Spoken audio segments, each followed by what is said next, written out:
Good evening, viewers, and welcome to This and That, the podcast. I'm Joe Gillaway, along with my co-host, Mr. William Bostic. And this is episode, I'm not sure, Bill. I think it's like I think eight, maybe? Eight. Last week was aborted, so we're on 8 still. Aborted. I was referring to it as postponed. But anyway. It was aborted. I had everything ready to go, man. All right, yeah. So, yeah, we apologize for that. We're kind of still working the kinks out with some technical stuff. I think they're worked out now, the kinks, right? I think so. I was able to figure out when I wasn't under the pressure of making it happen. But I was also in other hot water this week. I mean, some of the viewers may have picked up on it, but I was blamed for my granddaughter losing her favorite one-ear bunny. And I heard about that. Yeah. And I took some liberty in the videos. I really wasn't dragged into the police station or had to have a preliminary hearing, but the ending was quite fascinating how it all worked out. And you may want to go to, I guess where it's on my own Facebook page and maybe Lincolnstown Gazette and see what happened. I mean, So interesting story. Yeah. The Bill Bostic Facebook page. Let's very briefly do this, Bill, since this is a new show. Yeah. And these are new sponsors. Our newest sponsor is the American Legion on Mountain Road. It's the Robert H. Hoke Post 272 American Legion. Thank you to those folks. They also sponsor, actually, 3 of these 4 sponsors sponsor Lincolnstown Gazette Sports also. And how about Rickabaw's Electric, Team PA, AAU basketball, and Be a Hero, Hire a Hero. Thanks to those great local businesses for their continued support. And I mean, that's the only way that we have any income. And if we need any equipment or any kind of advertising or whatever we do, it's because of our sponsors. So we appreciate it. Yeah. Bill, how was your day? Very busy. I'm still getting used to working with a new employer. I've been doing the same thing for 25 years, but now under a new setup. But I think I'm making some progress. I got done without falling asleep by the end of the day due to tiredness. Well, I was getting ready to tell you before we went on the air. The big event in my day was the chiropractor. Okay. I was helping a friend with a really nice 3-day. He had like a estate sale, and I should have gotten at least one extra person to help me with this big piece of marble, and I picked it up myself, and it was just a bad decision. So, that's what I did. Dr. Stanley Zavanovich in Stilton is where I go. Okay. And boy, is he ever good. So let's just talk for a moment about who we have on tonight. And Bill, I've been talking about this one for a while. Yeah. I've been talking about this one since you came aboard, which was a month and a half ago. In March. Yeah, March. So we have Central Dauphin, somewhat new. He was approved a year ago. I think a year and a week ago, like May 20th, 2024. Superintendent Eric Turman, and a lot is going on, and a lot of good stuff, positive stuff has been. Things seem to be heading in the right direction, is what I'm trying to say. Well, we had the school board members on. Yeah. They were really impressive. Yeah, they like Mr. Turman a lot. And then we have Dr. Travis Waters. He's an associate professor at Shippensburg University. And one of my co-hosts on the Lincolnstown Gazette Sports, it's actually called Gazette Sports Chat, our weekly football recap show. He was one of our top guys, and he's going to join us again this year. So, you want to bring him in, Bill? Let's do it. All right. There's Dr. Travis Waters, and there's Mr. Eric Turman. Thanks for joining us, fellas. Hello. How you doing? We're I just said on the air to Bill, I've been excited about this. I think I reached out to you guys. It's been a couple months ago now, and I've just been really kind of chomping at the bit to get this show together, and I really appreciate you guys joining us. And so I'm going to kind of not be real creative with how I start this, because I think for certain guests, it's important that we know your background. And when I say your background, I mean, how things were when you're a young kid, especially people who are kind of the higher end of education. It's interesting to find out, what the importance of education in your homes growing up, and how your parents were what path they set you down. So I'm going to ask you both the same question. let's start with Eric. What were kind of the mechanics of your home growing up?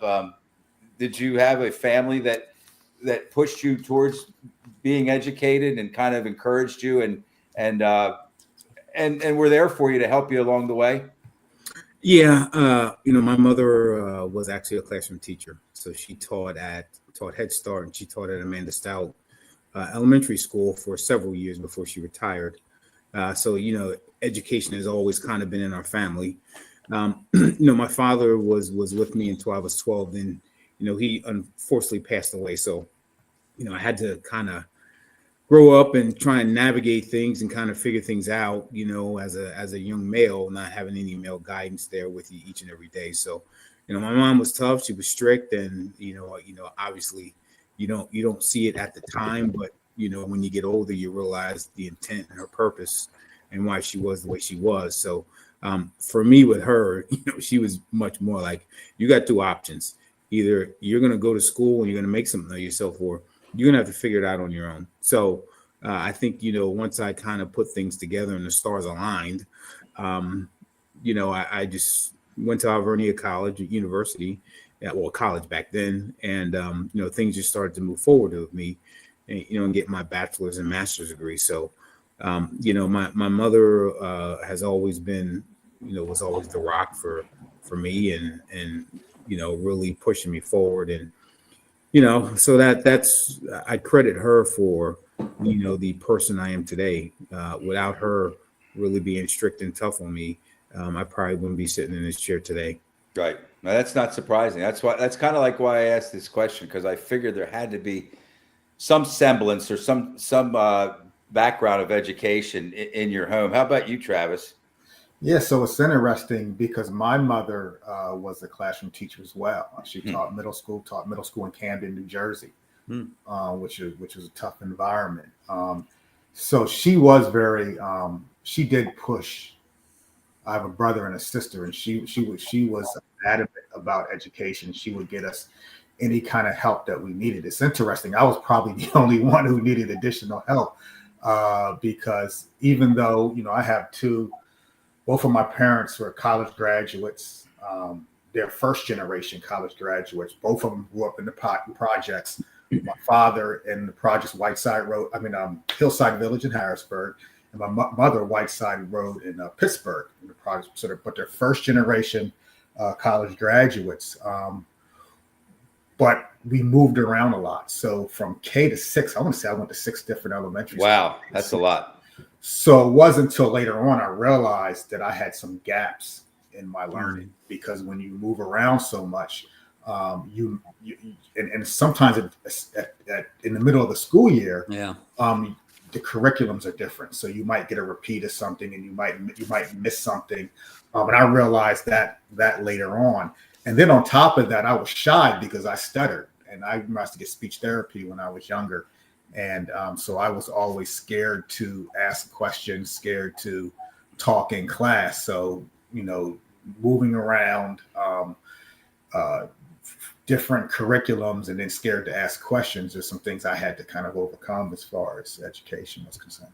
So what kind of a student were you, Travis? I was an average student, I would say. Average student. Yeah, I'll say I was an average student. I mean, I worked hard. I wasn't going to bring home any Fs. That wasn't acceptable. but I probably could have, when I was in middle school or high school, I could have probably done better. I did well in the subjects that I like. I love history. I love history. I like science too. Now, when you get to chemistry and stuff, I wasn't the greatest, but anything with history, I could just sit there and, I could teach the class when I was in high school, because I was reading books and studying history as it was. So. How about you, Eric? What kind of a student were you? In middle school and high school, I was average. I was playing football and basketball at that point in time. My first go around in college was junior year of college. That didn't work out too well. But honestly, at credit, there was a professor at Alvernia, and it was actually a gen ed class. So I ended up taking a philosophy class with Dr. Vigna. And he was probably the first person That's why I kind of struggle with tracking, because I know what tracking can do to kids in terms of expectations. Can you explain what tracking is for those who don't know, please? Yeah, so you have different levels. So you may have an advanced level, you may have like a mid level, and then you may have a lower level. So based on my test scores coming out of elementary school, going into high school, now I was kind of just placed at the mid level for the most part. But the expectations for the kids at that level were totally different from the expectation for the kids who were at the higher level. Yeah, right. And so, when I went to college to Alvernia, Dr. Vigno was, the professor for philosophy, and he was the first person who challenged me how to think critically. And honestly, once I started to click and to be able to think critically, and in his class and with the rest of my schoolwork, everything just kind of took off from there. Rather than just checking boxes and circling Right. A through D or whatever, right? He really made you think about your answer, your response. He would ask you questions that really you had to reflect on and think. And I learned how to process by taking his class. So it was just very interesting how one class and one professor was actually helpful to me in my career.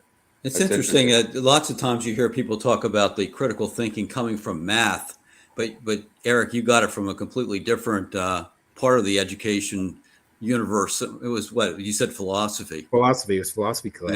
Yeah. Bill, do you want to jump in here?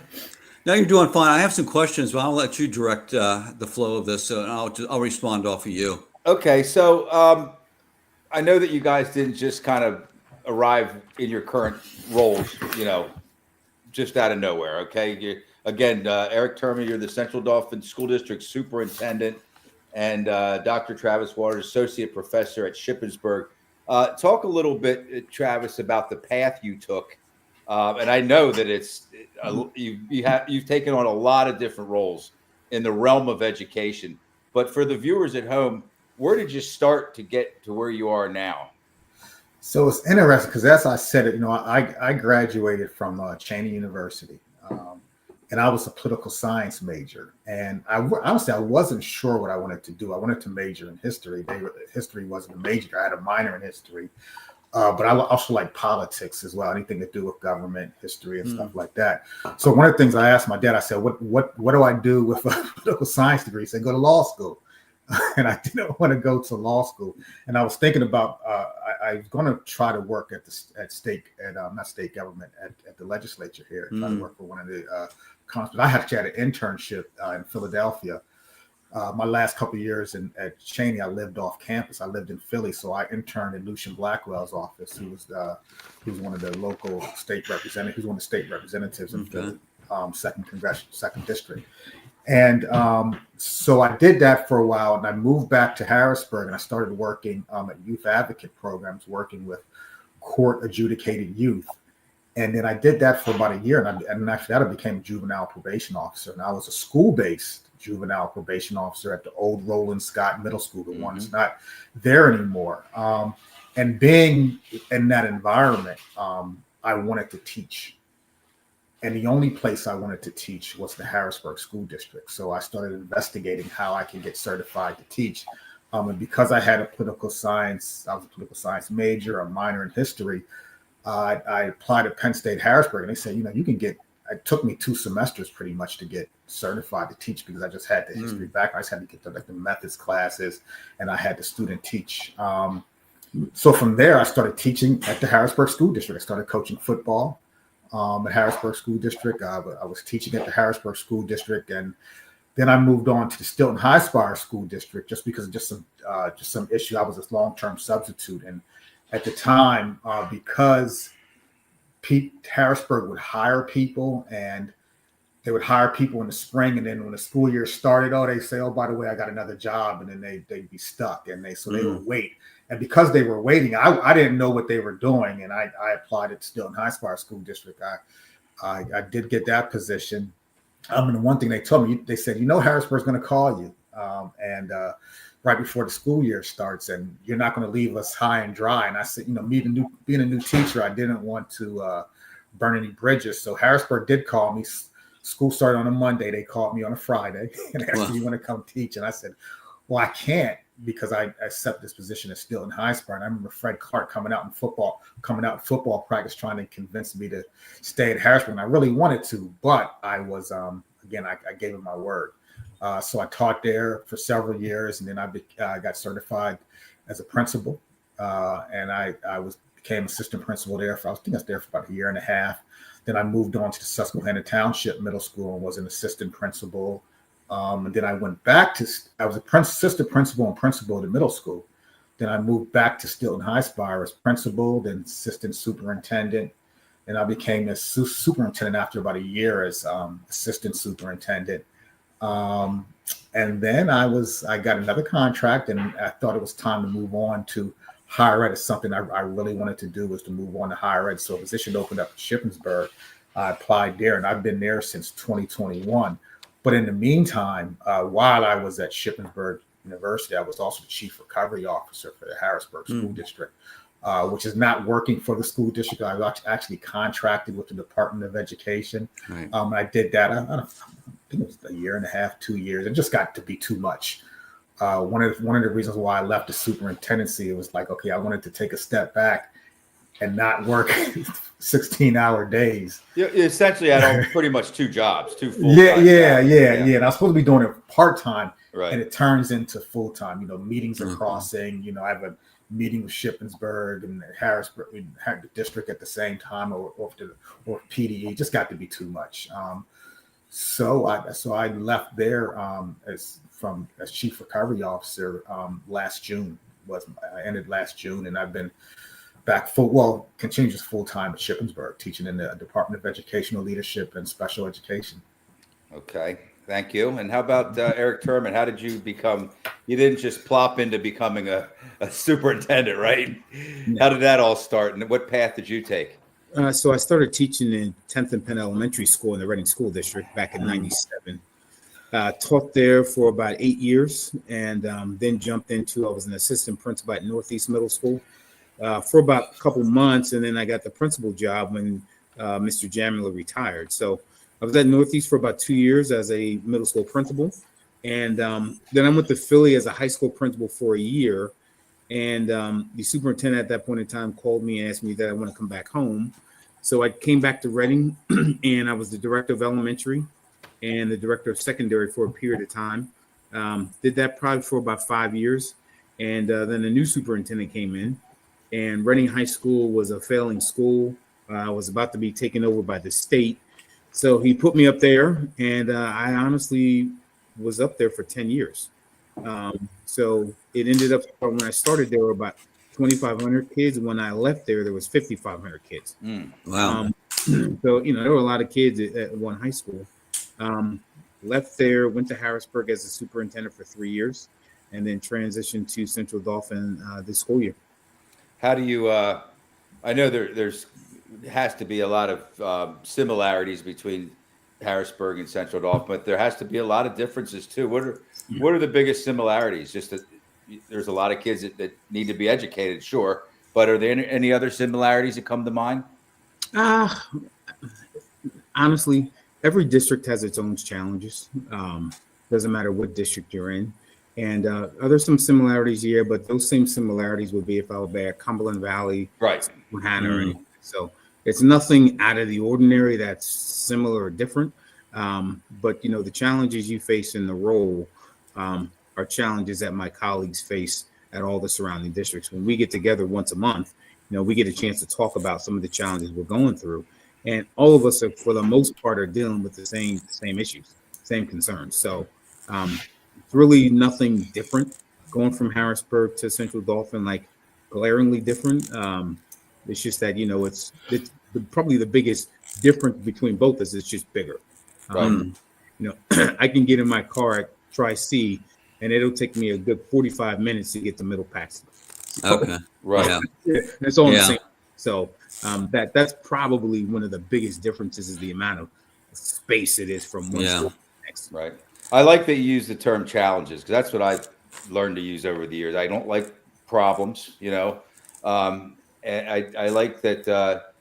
Let's just talk about what are the biggest challenges. You've been there long enough now, just about a year at Central Dauphin. What have you kind of ascertained to be the what keeps you up at night, I guess is what I'm trying to say. I think the biggest challenge that all of us are facing is the social emotional impact that COVID has had on students. Wow. Just how kids react to situations now compared to 5-6 years ago.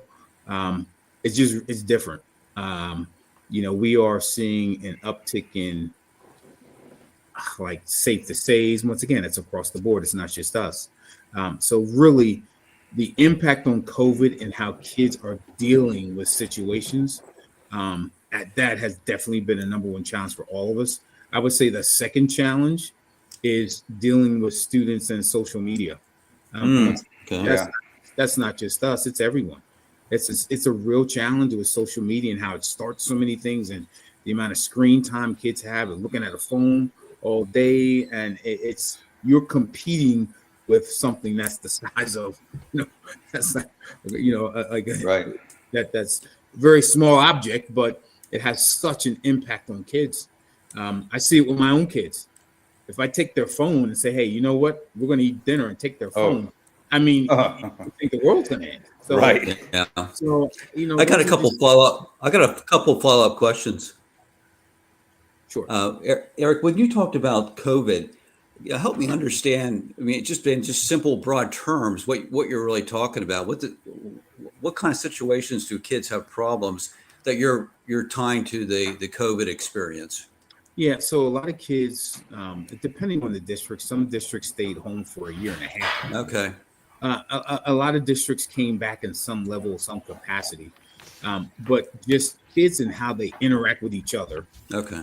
That has been a real struggle, their interactions with each other. And then also, how kids choose to deal with situations. You've seen an uptick across the country with kids saying that they're going to shoot up the school, that they're going to do harm to themselves. There's just been a huge uptick with that since COVID across the country. So those are kind of give you some examples of what all of us are dealing with right now. If I could lend some support to that. Sure. The classes that I teach folks who want to be superintendents and who are principals already, and folks who are teachers and want to be principals. That is one of the things that across the board that I hear, and I have students from Franklin County, Cumberland County, Dauphin County. I've people as far away as Fannett Meadow. This is Shippensburg, right? Yes. I don't mean to interrupt. For those at home. Mm-hmm. Okay. And even some out of state students, and that is the theme. The what they're dealing with students after COVID, and younger students, and really talking about the younger students. We had a program at Shippensburg University with one of the school districts. This was actually in Franklin County, and one of the assistant superintendents said they had to leave because they're dealing with so many behaviors from elementary kids, young elementary. I'm talking about kindergarten students, first grade students, second grade students, and it's across the board. The frustrating thing about that is, I think we all kind of saw that coming when we were in the midst of COVID. Like, this is going to be hard to bounce back from, to recover from, and especially when it came to the kids. But people were dying, so you were kind of stuck having to do what you were doing. And some would disagree, I'm sure. That's for another show. But and then who was left to pick up the pieces? Certainly the parents too, but it's folks like Eric Turman and Travis Waters who have an extra set of circumstances, or a different set of circumstances than you had for all those decades prior to this in education. And I had a quick question on the social media too, just a quick one, and that is, I work within state government for a news company, and I look at newspapers across the state, and I know there was some discussion about legislation that might ban phones from the school, or there were some things going on with these phones. And so where does that stand, if in terms of what the schools can do? Do they have any options to get a little control over the phones so they're not carrying them around all the time? Eric, you're dealing with the younger kids, so what say you? Yeah, I mean, you do have some control over telling kids that they're not allowed to use their cell phones in school. Some buildings do it well, some not as much. Some districts probably do it well, some not as much. the other dynamic to this is, as much as the kids want their cell phone, there are a large contingent of parents who really are adamant about their kids having their cell phone as well. So there's not this parent group that's out there supporting this to a point where it's like, yeah, we are all aligned to move forward. You have a lot of parents who think that their child should have their cell phone at all times, even in their hand at all times, and on their possession, right? On their possession. So yeah, they believe it's a safety issue, right? So Eric's actually right. Districts have the ability to say you cannot have cell phones in school, but it is something difficult to enforce. It's like trying to enforce no gum, and kids not chewing gum in school. And I think it was Buffalo School District. They tried to implement a no cell phone policy, and it was parents who actually pushed back against that policy. So, Eric, you kind of hit the ground running once you got you were approved for your position. Getting some things done already. I mean, we have full day kindergarten is not up and running yet, but we're working towards that, and we're kind of down that path. Hopefully, far enough that when's it going to start? Next year, full day kindergarten? 26, 27. Okay, 26, 27. And congratulations on that. And I want to let the people at home know this is kind of an issue. I don't think there's a whole lot of pushback. I'm sure you've had some because of the position you're in. You hear it all. But I think we were the last district in Dauphin County to not have full day kindergarten. To me, it's a no-brainer. And I think it's good for the parents and the students. We have parents that it kind of interrupts their day, their work day, and it's hard to find, I hate to call them babysitters because they're not, but somebody to keep an eye on their kids while they're still at work. And let's just be blunt about it. Our kids need to be educated, and being in a kindergarten setting, I think in a classroom setting for a full day is probably better than 3 or 4 hours. Do you feel the same way? Well, absolutely. And Dr. Waters and I have had this conversation about early learning for the time we've been together. So, I feel very strongly and about early learning and those foundational building blocks for kids. And full day kindergarten is one snippet of it. There's other parts and components that you'll want to build on over time, but just being able to give kids access to literature, to English and reading and math, science and social studies for a full day compared to 2.5 hours, which probably turns into 2 hours. That's definitely something that we're looking forward to, and hopefully the kids will reap the benefits down the road. Well, and social skills. Correct. Right. Yeah. And social skills. Yeah. So, best wishes and congratulations on that we're kind of almost there, I guess. And then these 3 buildings that the school district bought. 3 and they're almost all, they're big buildings. The use is going to be for kindergarten and for a new administration building, so that the current administration building can be a kindergarten building. Just kind of moving some buildings around a little bit. And I thought you guys got a really good deal. I'm just kind of trying to remember the number, maybe $9.4 million for 3 really nice sized buildings that are all but turnkey, was my understanding. So how do you feel about that, about adding to the district? There's a lot more students than there once was. There's a lot more need for a lot more space. Do you feel good that you guys got some good space here for your next phase? Well, at a good price too. Yeah, at a good price too. Especially since they don't need a whole lot of.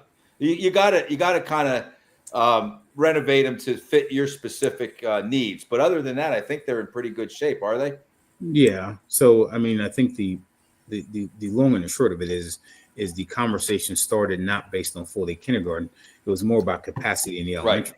Right. So that being said, we were going to have to do something one way or the other, because the elementary schools are running out of room.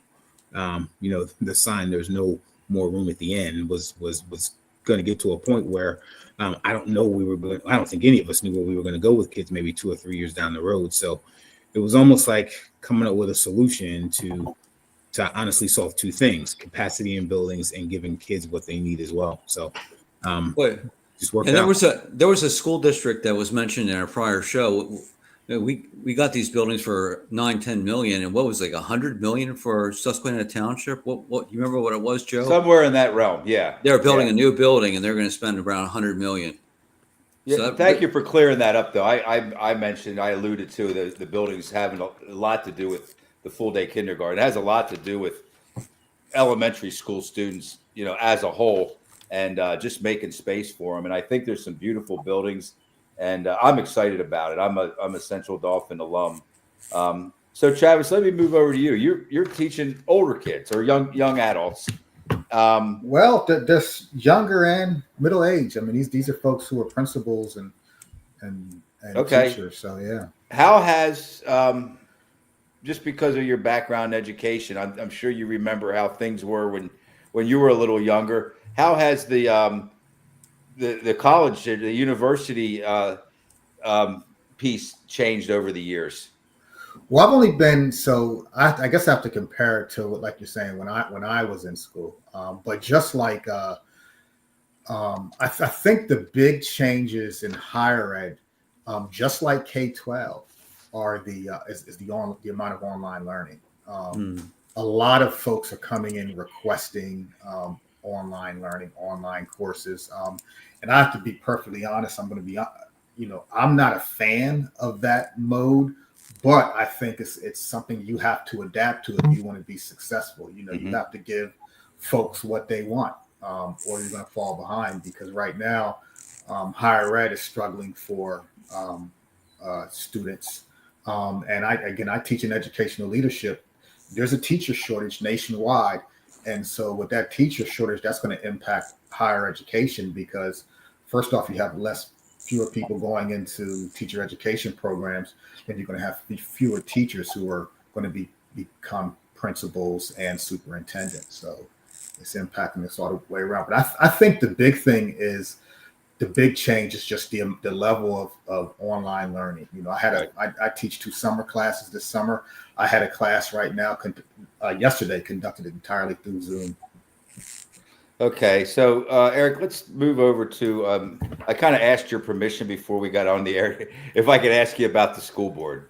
I think that I live in Lower Paxton Township, Central Dauphin School District. I think the community, the taxpayers, are enthused by the state of the current school board.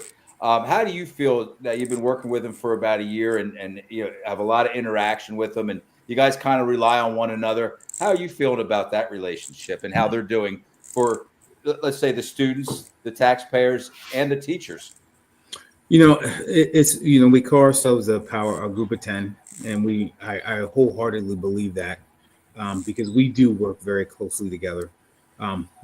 We respectfully challenge each other, which is okay. We respectfully may disagree, but we respectfully always come to what's best for kids, and we agree and move forward. So I've never worked with a group of individuals as committed and as passionate as the group that I'm working with now. There are some very committed individuals, and they're not getting paid for what they're doing. Right. So the people have no idea in concept the amount of hours they put into the job. They have no concept. What I tell you, when they were on our show a few weeks ago, I was highly impressed. And I've been around earlier versions of the Central Dauphin School District school board, and this is just up many levels from what I've seen in the past. I was really, really impressed with the 3 we had on. A lot of energy. They come from like a diverse background with diverse experiences and diverse skill sets, and I think that really helps the overall mission of all your group of 10, Eric. Absolutely. And we care about each other as a group, but they very much will hold me accountable for what I need to do, and I'm 100% okay with that, because that's what they're supposed to do. Yeah. So if there's something I need to do, and they as a group say, hey, Eric, we need A, B, and C, that's my job to go figure it out and come back and say, here's where we're at. So we just are very much a group of committed individuals. And like I said, I don't think the public realizes how much work these individuals do outside of their jobs. Right. There are times that I'll call Mike and I say, I know you're supposed to be working, man, but I just gotta update you on something. And that's Mike Jacobs, right? Mike Jacobs, yeah. President, Yeah. So I'm like, and I feel bad. Sometimes I feel bad calling them, because I know that they're working and they have other things going on. But I really try to keep the lines of communication open so that they know things when they hit, so that if somebody calls them and says, "Hey, did you hear this happen?" They're already aware of what it is. Yeah, that's really good. I mean, that's just very important for me to know, have them aware of everything that's going on. Even it might be the smallest thing.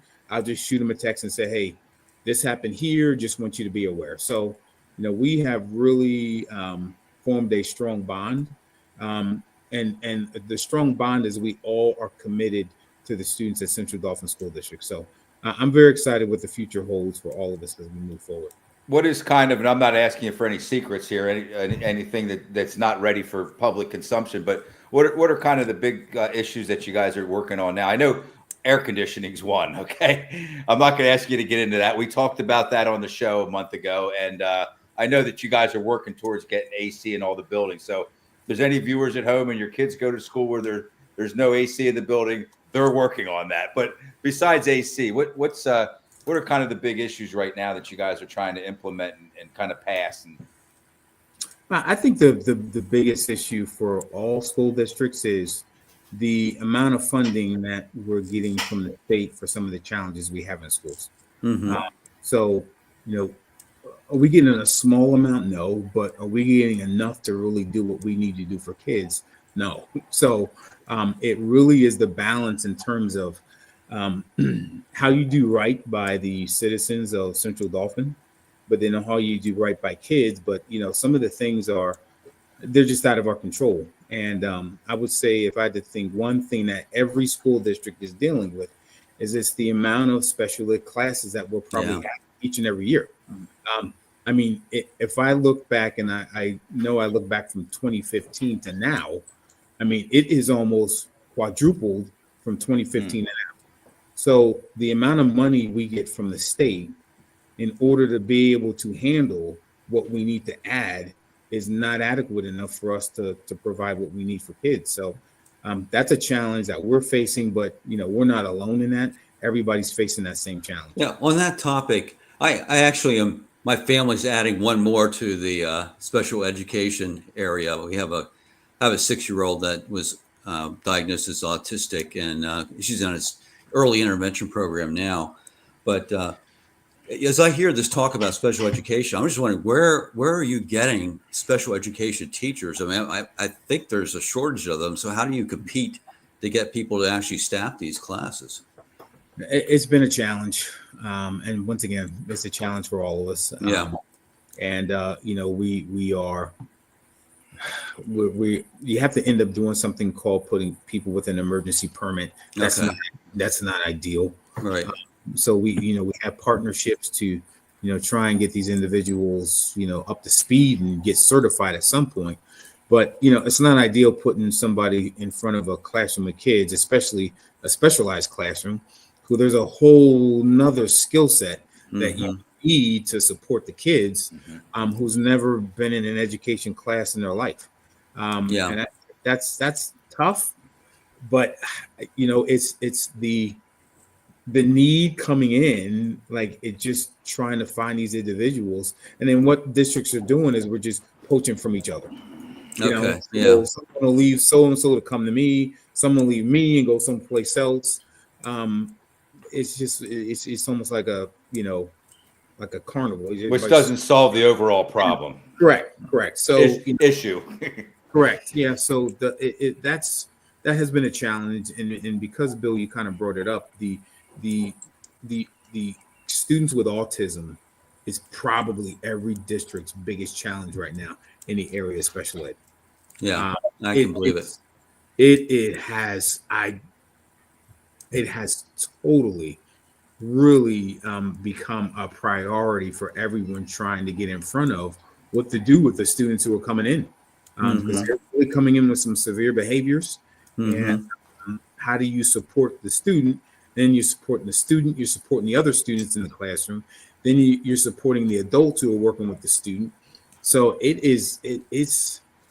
has really been a challenge for all of us in terms of how we support kids. Good. Okay. Go ahead, Bill. No, that's what. Can we move into a different area? I was just curious.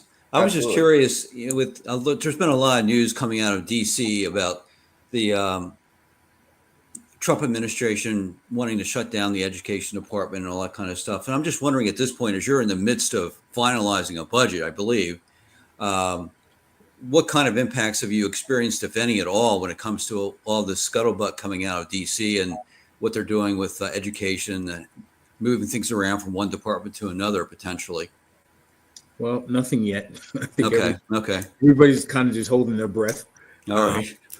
But if something would shake out, I could see a lot of districts having to reopen their budget probably towards the fall. Okay. If something would shake out. So everybody's just holding their breath, hoping that it doesn't have that much of an impact on schools. But at this point in time, it's a crapshoot. We don't know. Yeah, you can only deal with what's directly in front of you right now, and that's not sure. directly in front of you yet. Yeah, if I could say, I don't know if there'll be a difference in the amount of funding. There may not be the increases we've seen in the past. I think the biggest impact there may be if they talk about block granting Title 1, 2, 3, and 4 funding, and then the states decide how that is used, because you're not using you're not using the same funding formula.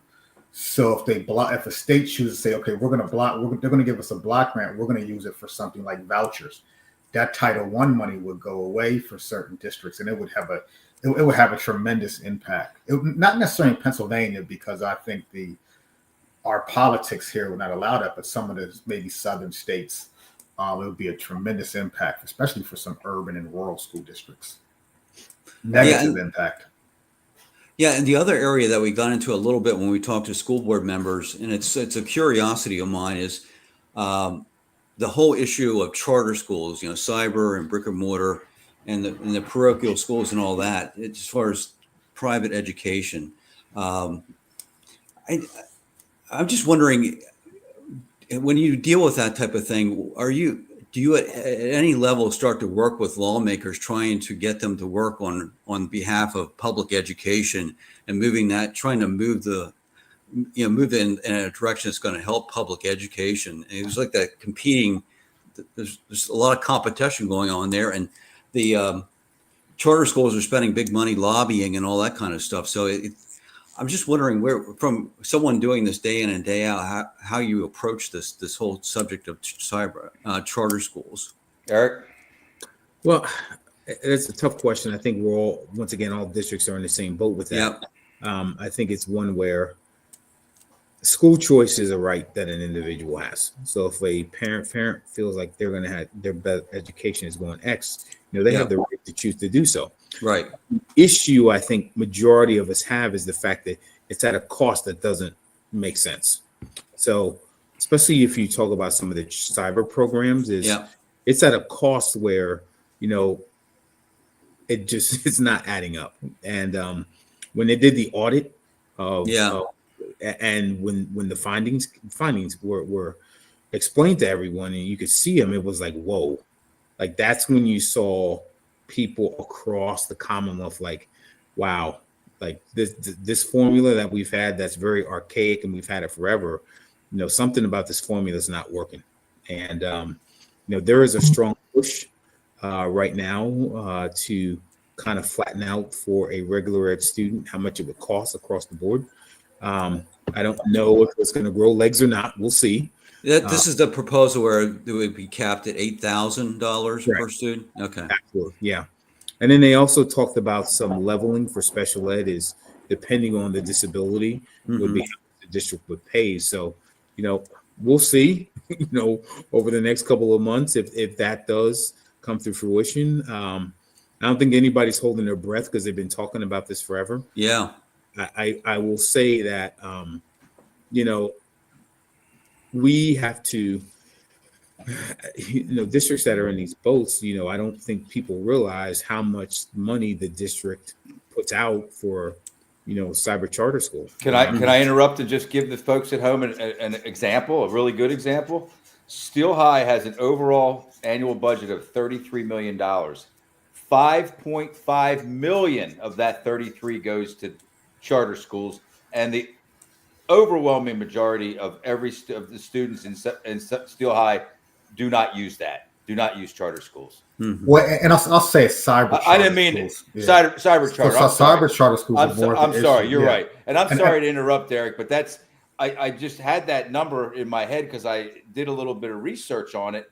That is a astronomical percentage, 5.5 million of 33 in an annual budget. Yeah, it is. If I could just jump in there, what Eric's talking about with special education and cyber charter schools. So, you know, you're going to spend certain numbers. There's different levels of special education that what you spend on a student for special education, regardless of where that student is in a cyber charter school, they get the top level of funding, and it's well over $30,000 for a lot of school districts.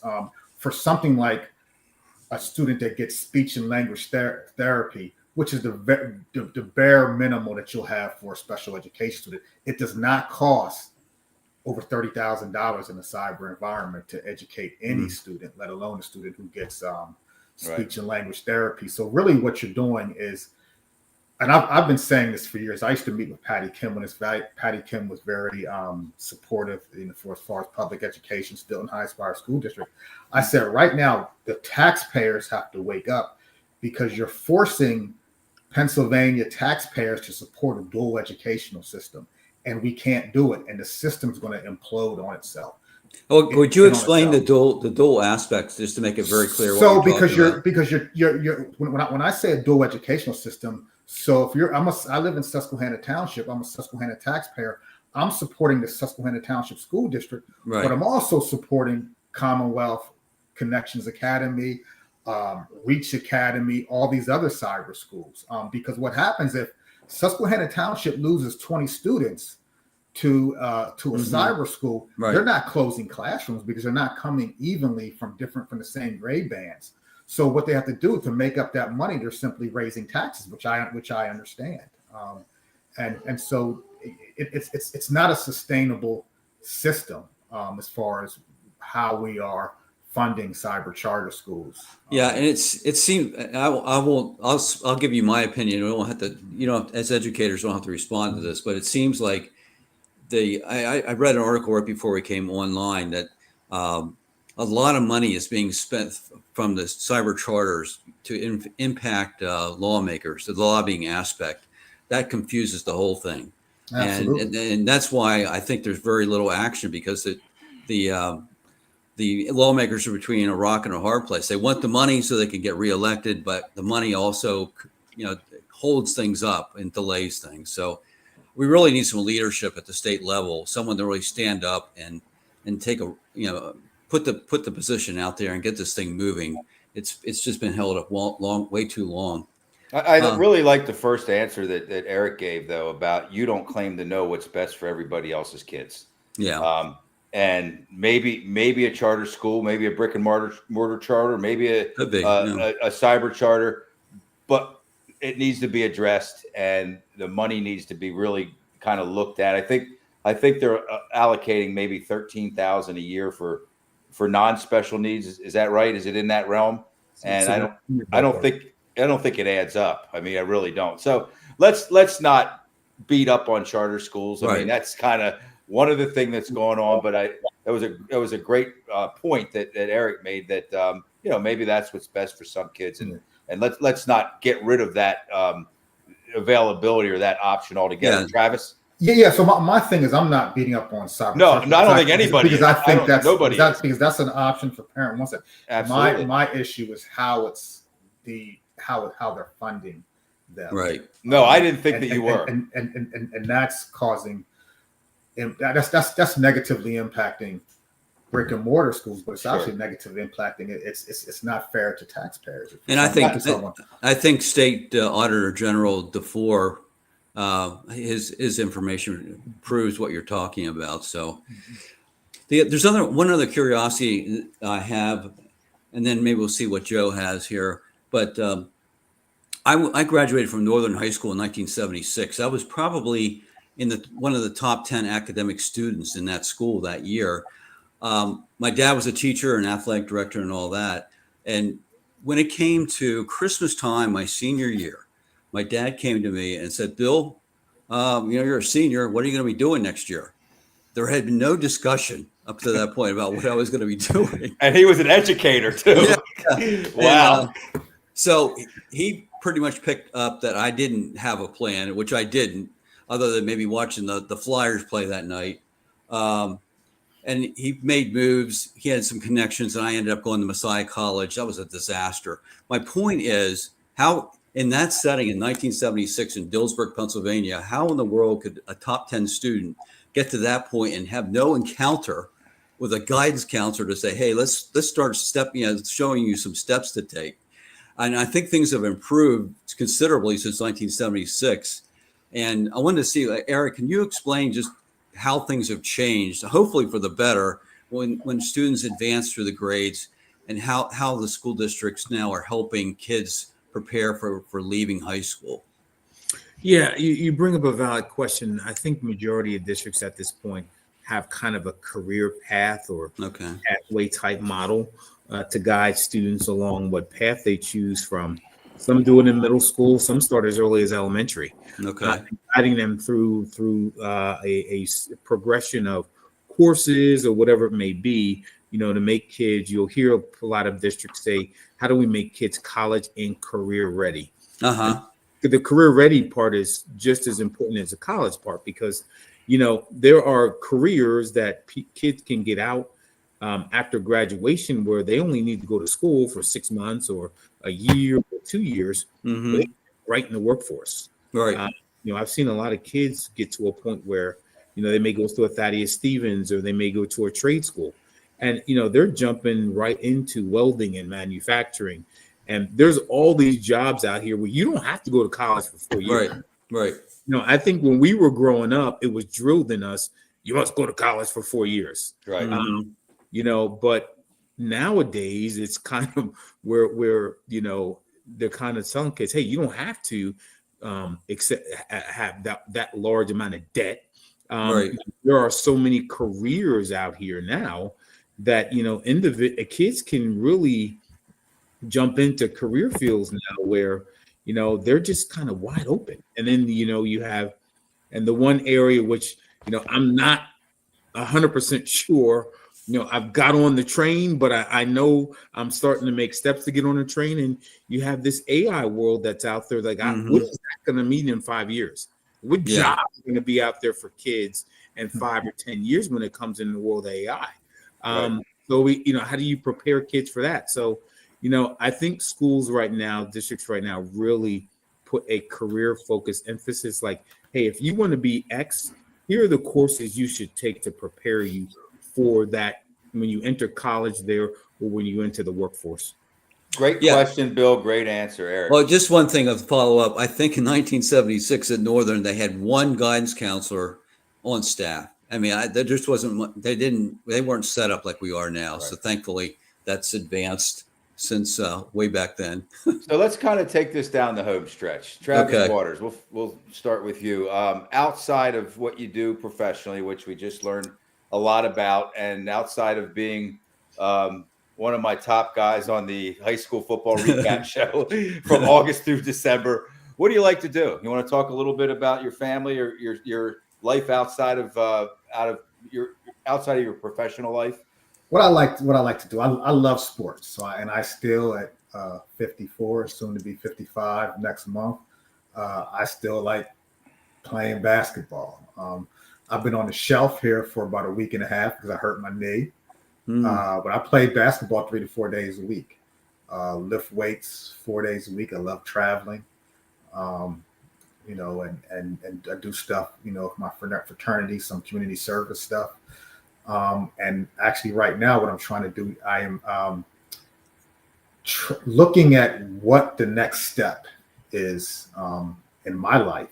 I don't want to work full time much longer. I want to find different things to do to kind of engage and keep myself going. One of the things I actually plan, I'm looking at doing possibly this summer, starting to write a book actually. Nice. Yeah.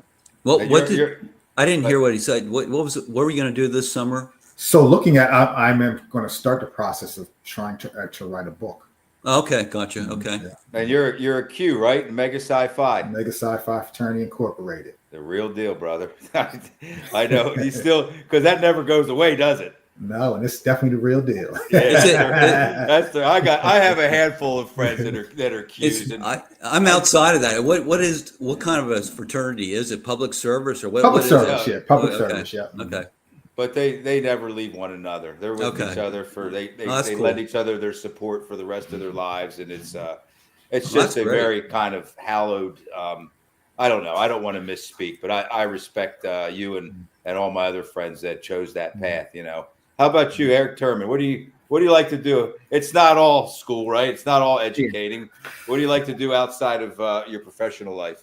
Well, there's really, I would say maybe two or three things. My one thing is like fitness and health, being healthy. I mean, a great deal to me. So I get up every morning at about 4:00, in the gym by 5:00, get a good hour and a half in there.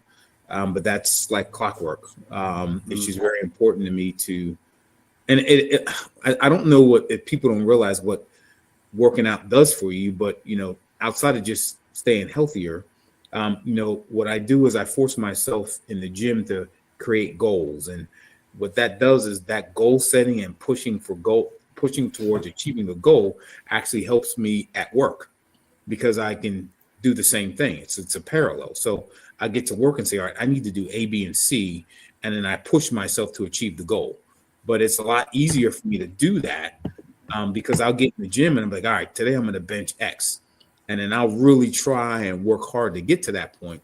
But then the parallels, when I get to work, I have that same mindset. So that's kind of part one. Part two is, you know, my oldest daughter's 31 and she's a traveling nurse. And I have a 20-year-old and a 16-year-old. And I know my time with them and them being home with dad is coming to an end. So that's probably my second priority. Definitely my priority, and what I love doing is, you know, being around the two of them, because I know, you know, my son will be a junior in college next year. And he's been very clear that when he graduates, he's moving to another state. So he's not going to be here every day. And then my youngest one, she'll be graduating from high school next year. So I'm really just trying to take advantage of every moment I have with them, knowing that, you know, that time's coming short. And you know how it is once they leave and they go off doing their own, you know, you see them maybe 4 or 5 times a year, depending on where they're at. And, you know, and, you know, I remember when I dropped my son off at college for the first time, you know, I was just sitting there looking at him, and his whole life from birth till 18 was just flashing right in front of me. Every AAU game, every time this and that. And we used to play video games and go fishing and all the things we did together. And I remember as he was walking up to his dorm, I was like, it's over. So I really am focused on spending as much time with the two of them. That's great.